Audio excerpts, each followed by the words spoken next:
Si tu ne réussis pas, le problème parfois vient de ce que tu entends à l'église, de ce que l'on te met dans l'esprit, ce avec quoi l'on te nourrit. C'est parfois ça la cause.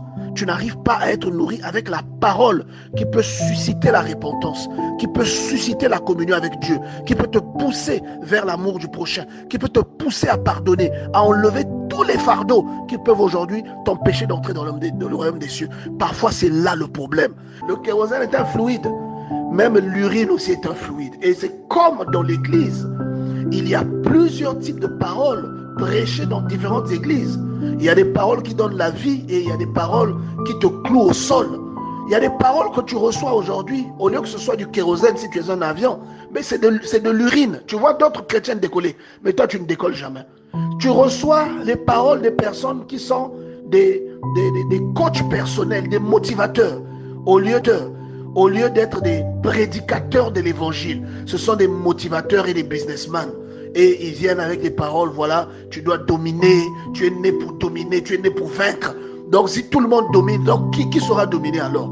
Bien aimé, Jésus n'a jamais prêché un tel évangile.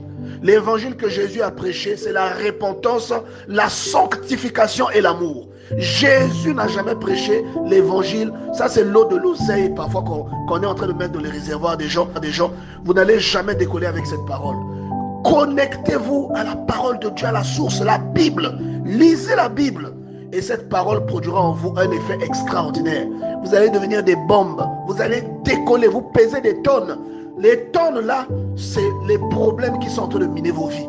Mais vous allez voir qu'un Boeing, je ne sais pas combien, lorsqu'on met du kérosène et qu'il démarre, il défie la loi de la pesanteur.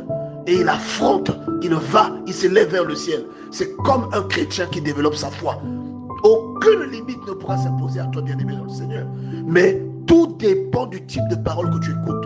Toutes les paroles que nous écoutons ne produisent pas la vie. Il y a des paroles qui sont sorties de leur contexte. Il y a des paroles qui empoisonnent même ton orientation. Au lieu de chercher Dieu et le salut, tu commences à chercher la richesse. Faites attention, bien-aimés. Les chrétiens aujourd'hui qui sont chrétiens de nom à cause de la nourriture spirituelle qu'on leur donne. Dans votre maison, si vous nourrissez mal votre enfant, cet enfant ne sera pas en bonne santé. Et votre esprit est nourri aussi par quelqu'un que Dieu a mis au-dessus de vous, qu'on appelle le pasteur ou le prédicateur.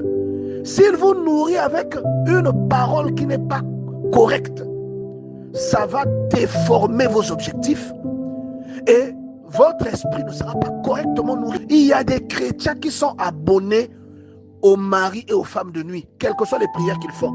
Pourquoi? Parce que ta prière n'est pas puissante. Pourquoi la prière n'est pas puissante? Parce qu'il te manque le carburant. Le carburant, c'est la parole que l'on introduit en toi pour provoquer de la puissance. Il te manque ce carburant. Et quels que soient tes efforts, tu rencontres les mêmes difficultés. Commence à t'interroger, commence à te poser des questions.